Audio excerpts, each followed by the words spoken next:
Hello guys, welcome back to my channel Medicinal Pharma Education. In the previous video we have started NMR spectroscopy.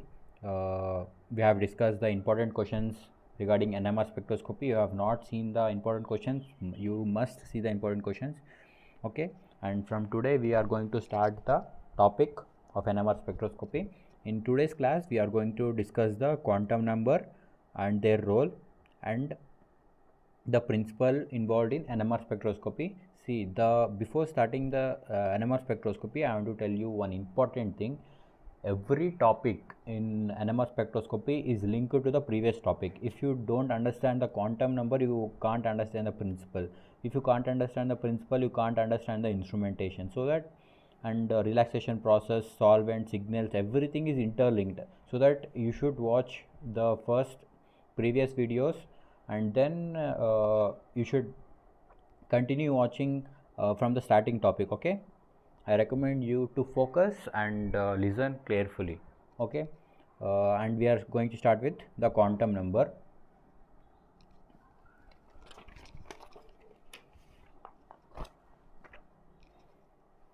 Hello guys, once again welcome to my channel.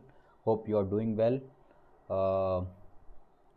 Guys, please, one request, please subscribe to my channel. This is very hard to do.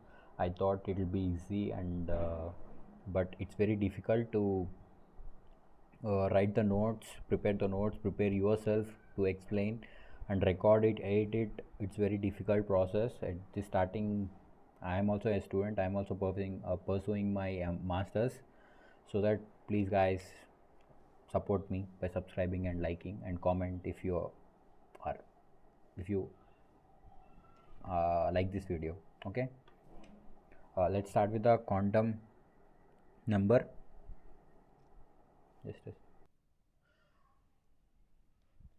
Okay, many nucleus may be studied in NMR techniques, but hydrogen and carbon are most common available, while other nucleus such as fluorine 19, phosphorus 31, nitrogen 14, oxygen 17 are also been studied. Okay, the most common is hydrogen and carbon. Okay, NMR technique used to characterize organic molecules by identifying carbon hydrogen framework within molecule. Here NMR technique uses hydrogen carbon framework to identify the compound.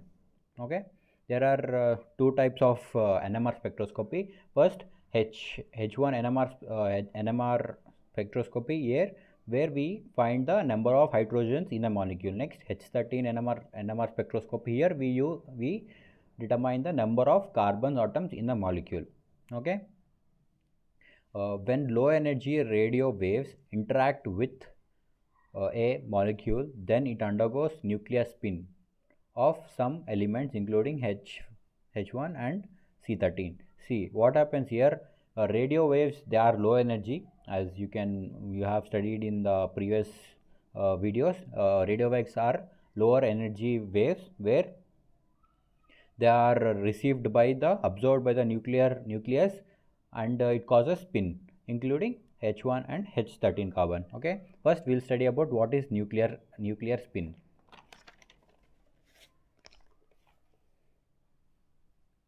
See, just a second. Okay,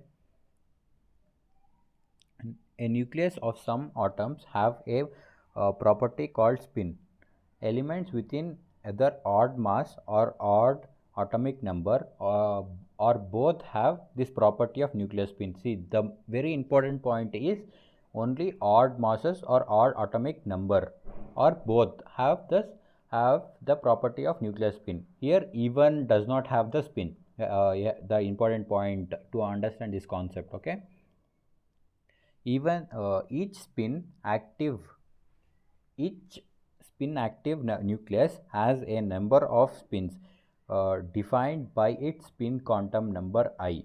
Many nucleus have a spin I. Okay, see here the spin is, the nucleus has many spins. It can have many spins, 10 to 15 or 1 to 2 spins. It can be defined by quantum number I. See, here we can understand the quantum number, it determines the spin of the nucleus, and I, it is denoted by I. Next we will understand what is quantum number. Quantum number is a numerical value that describes a specific quantized property of a subatomic particle like an electron or an atomic nucleus. See, it is nothing but numerical value that describes specific quantized property, means it describes the property of electron atomic nucleus. Okay, it gives a value for the nucleus. These numbers rises from quantum mechanics and define distinct states of particular particles covering aspects like energy, shape, orientation and spin. See, quantum number is nothing but it is a numerical value of the electron or atomic nucleus that describes the distinct properties such as energy, shape, orientation and spin, okay, by quantum mechanics. I think so you have understood it. Next, atoms with even mass number but odd number of protons and neutrons have a spin as integer number. See here 1 3 5 7 1 3 5 7 9 so on, the spin exists. But if it's 2 4 6 8, the spin does not exist. We have already said in the starting. Atoms with even mass number and even atomic number has spin 0, but I equals to, it does not exist. 2 4 6, it does not exist. Only integers like 1 2 3 4, for them only the spin exists. Atoms with odd mass number have spin I as integer multiplies of 1 by 2 3 by 4. See, if it is integer, then only the spin exists. Okay, if it is even, no spin exists and no absorption. See, RF absorption depends upon spin quantum number. Okay, spin quantum number, RF, they are directly proportional. If absorption exists, spin quantum number exists.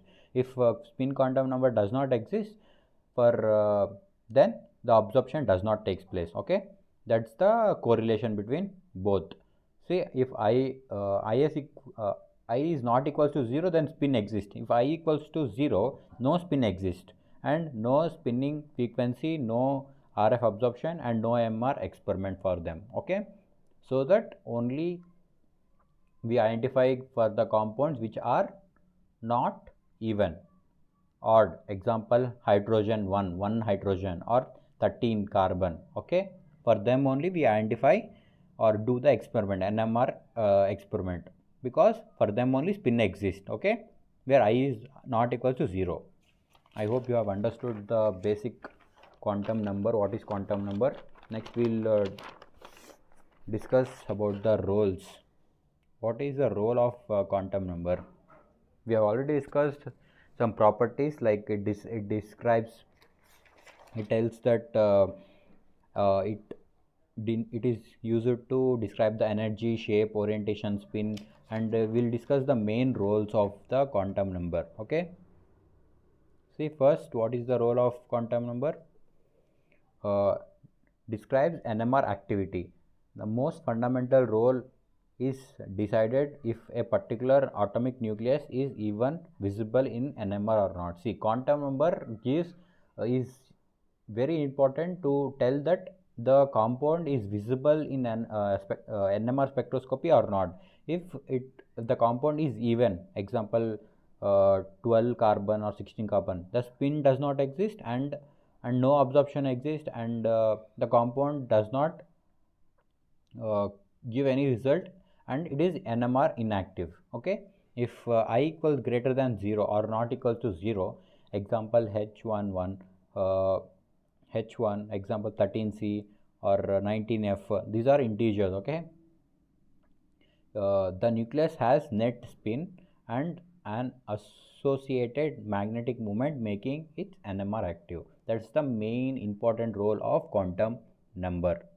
Next, What is the next point?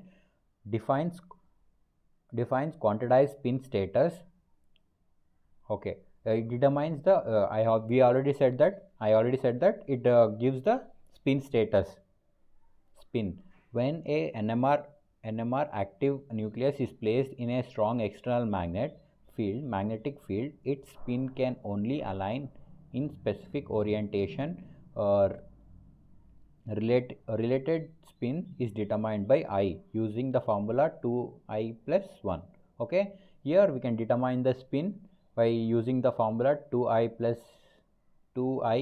1. Okay, here the nucleus, if we apply the strong external magnetic field, it aligns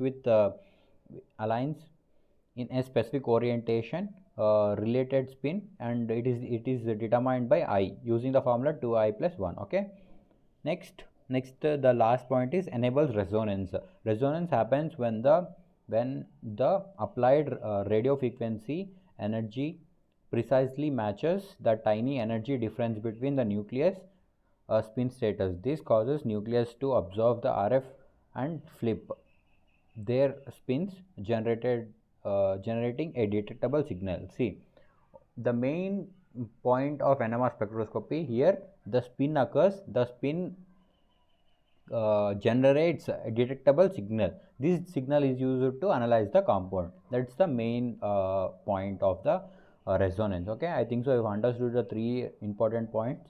In exam point of view, it's quite not asked from the previous year questions, but as I have told my in previous videos, the examiner is not asking the previous year questions. He is making a new, is testing the students based upon the knowledge. He is asking new questions, is converting the old, is adding the new, this small topics into the previous year question, so that you just glance the quantum number. And next we are going with principle of NMR spectroscopy.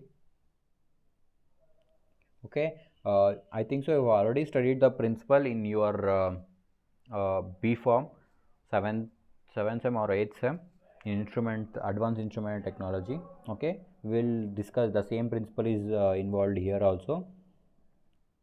See, the principle is based on the spinning of nucleus and generating magnetic field. As the nucleus spins, it generates magnetic field. Without external magnetic field, it is denoted by BO. Nucleus spin is random in direction. See, if you have no external magnetic field, the spin is random. Likewise, no field, then the spin is random, north, east, west, south. Okay, in any direction, in random direction, is random in direction. With magnetic field, nucleus aligns themselves either with or against the external magnetic field. See, they align with the external magnetic field.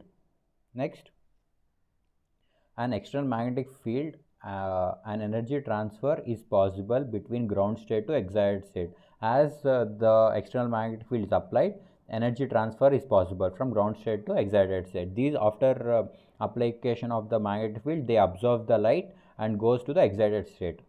When the spin returns to the ground state, when we remove the spin, the observed radio frequency is emitted at the same frequency level. What happens? We have already discussed in the UV spectroscopy. After the absorption of the energy, it moves to the excited state. After where excited state unstable, and it comes back to the ground state by emitting the observed energy at the same frequency level. Okay, the emitted radio frequency signal that gives NMR spectrum of a considered nucleus and is directly proportional to the strength of the applied field. Okay, by this emitted radio frequency, we analyze the sample and we get NMR spectrum, okay, of the nucleus, and it is directly proportional to the strength of applied field. By this, I think so you have understood the principle of NMR spectroscopy. See, I am going very slowly because every topic is very important, and every topic is related to the next topic. So, please understand the topic and don't skip. Don't worry about the syllabus. I will complete as soon as as soon as possible. Okay, by this we'll complete this video, and in next video we'll start with the instrumentation. Okay guys, thank you guys, bye. Let's see you in the next class. Have a great day. See you tomorrow.